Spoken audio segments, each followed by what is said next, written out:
I worked the night shift at a gas station due to a financial strain, requiring a second job.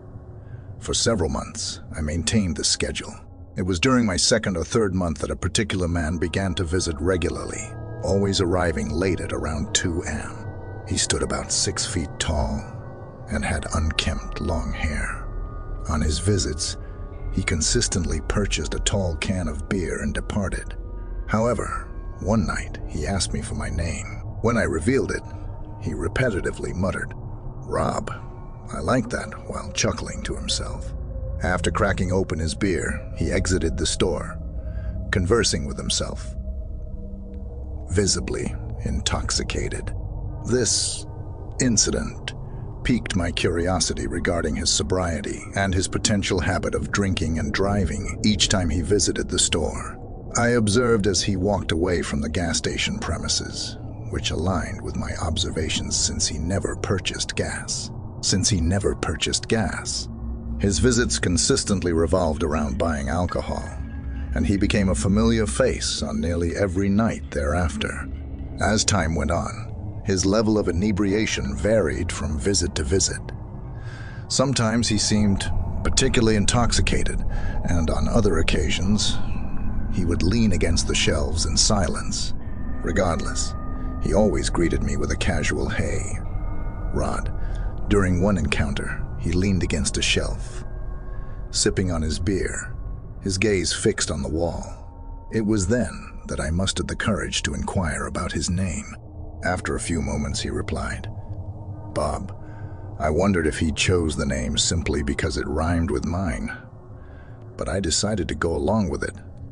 I asked about his occupation, which prompted an unexpectedly loud burst of laughter. He asserted that he was unemployed due to government-related issues. Although his demeanor appeared hostile, he mentioned, "I like you, Rob. You seem capable with that." He left abruptly. Subsequently, he vanished from my shift for over a week. An unusual absence for someone as consistent as him.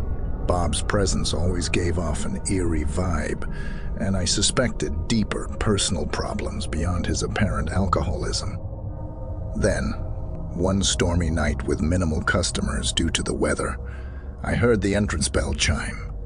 I involuntarily anticipated Bob's arrival, and my expectations were met, but he appeared drastically different, completely drenched.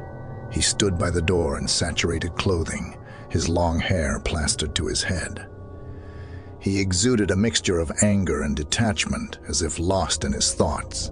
Summoning the courage, I asked, "Bob, are you all right?" His gaze remained fixed, and he murmured, "I did something really bad." Inquiring further, he declared his need for a hiding place and strode towards the restroom hallway. My discomfort around him deepened. This version of Bob felt even more unsettling. It was as if he inhabited a realm of his own, detached from reality. His cryptic statement about doing something terrible added an additional layer of unease. Time elapsed, and Bob never re-emerged from the restroom. I assumed he had fallen asleep or succumbed to his inebriation. However, the situation took a sinister turn when the store's lights suddenly went out, enveloping me in darkness during the storm. Armed with a flashlight, I navigated towards the back of the store, but when I passed the restroom doors, they were slightly ajar, and Bob was nowhere in sight. Upon reaching the back room, I heard faint dripping and the squeak of wet shoes. Whispering his name with trepidation, I pinpointed the source of the sounds. Bob stood in a corner, eyes wide and unblinking. Suddenly, he lunged towards me, screaming threats.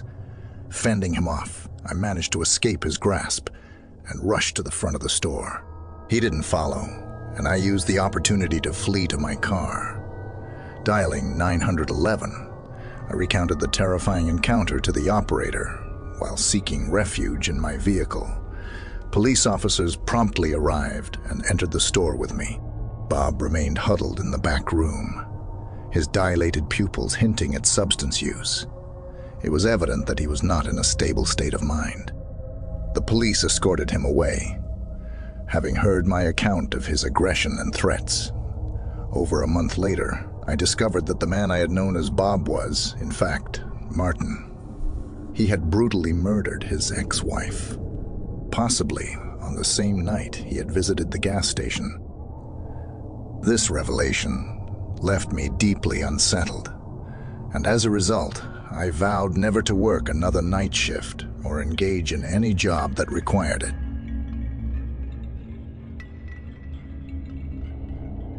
I've done a lot of night driving throughout my life, not due to any work-related commitments, but rather because my old group of friends and I used to stay out until the early hours. Back in our late teens and early 20s, we considered ourselves quite the rebels, often hanging out at parks or in parking lots until 5 a.m. on weekends. Looking back, it's clear that these activities were a misguided and wasteful use of time. However, those experiences have given me ample exposure to nighttime driving, a period when the roads seemed to attract intoxicated and unpredictable individuals. It was a weekend night, and the clock was edging closer to 4 in the morning. My intention was to head home after dropping off one of my friends who had been with me at the park. Before I could drive myself home, a stop at the gas station was necessary. I had a preference for refueling at night, since there were rarely any other cars around to contend with. I pulled into my regular gas station, a short distance from my parents' house. As I approached the building to settle the payment, a hooded individual of shorter stature walked by. He abruptly halted and fixated his gaze on me as I passed him. Curious, I inquired, "What?" While continuing on my way, his response was silence, confirming my suspicion of his erratic behavior. Inwardly labeling him a typical crackhead, I completed my transactions within the store. After paying for my gas, I also decided to purchase a lottery ticket. Upon returning outside, I began filling up my vehicle. As anticipated, the gas station was deserted at this late hour. With the task completed, I re-entered my car, ready to head home. However, mid-drive, I heard an unsettling noise emanating from the back seat of my vehicle. Swiftly glancing in the rearview mirror, my apprehension proved warranted. There was an unknown individual seated in my back seat, staring directly at me. Involuntarily, a shriek of pure terror escaped my lips, echoing through the night. I slammed the brakes and urgently demanded, "Get out!" To amplify my distress, I screamed for help, confident that a few residents nearby would respond to the commotion. True to my hopes, porch lights flickered on, and doors opened as concerned neighbors emerged from their homes. The stranger abandoned my vehicle and menacingly uttered, "I could have slit your throat." Aware of the growing number of witnesses, he fled down the street. Despite the encouragement of some of my neighbors, I decided against pursuing him. Instead, I expressed my gratitude to those who had come out to assist me. Resuming my drive home, I ensured that he remained out of sight for the remainder of my journey. In hindsight, that encounter stands as the single most terrifying experience of my life.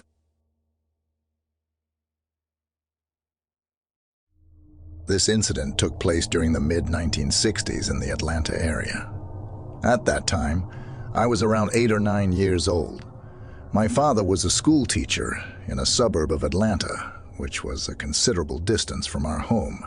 I attended the same school where he taught, so I rode with him every day. Our routine required us to wake up quite early, departing before the sun had risen.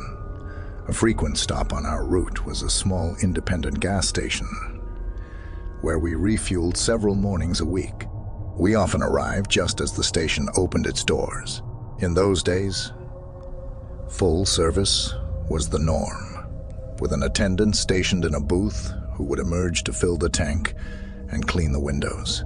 This attendant carried a significant amount of cash and used a device on his belt to count out coins.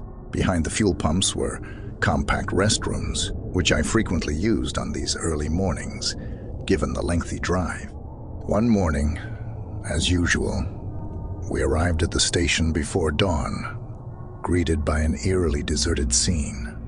The station was quiet, except for the distant sounds of passing traffic. Notably absent was the attendant, neither in the booth nor anywhere else on the premises. My father sounded the car horn a few times, hoping to elicit a response, but to no avail. We deliberated on the possible reasons for this unusual absence. Initially, my father theorized that the attendant might be using the restroom, but when he failed to appear, my father considered the possibility of car trouble preventing him from reaching work on time. We waited for several more minutes, but no other cars arrived. I expressed my need to use the bathroom, prompting me to reach for the car door handle. However, my father decided we couldn't wait any longer and promised that I could use the restroom at the next station we encountered. We left the station, still uncertain about the situation. A day or two later, my father came across a newspaper article that triggered an exclamation from him. He excitedly shared with my mother and me the contents of the article. A gas station attendant's body had been discovered with multiple stab wounds in the men's restroom of the very station we had frequented. The motive behind the crime seemed to be robbery, as all the cash and coins were missing. Given the early hour, the monetary haul was likely not substantial. But this did not deter the perpetrator. The article did not provide specific details about the stolen amount, but it was clear that this did not dissuade the assailant from committing the horrific act. The incident deeply affected me, and I often contemplate how my young self might have been impacted if I had insisted on using the restroom at that station and had opened the door to encounter the murdered attendant. In the aftermath, we never visited that gas station again, a decision influenced by the tragedy that had unfolded there.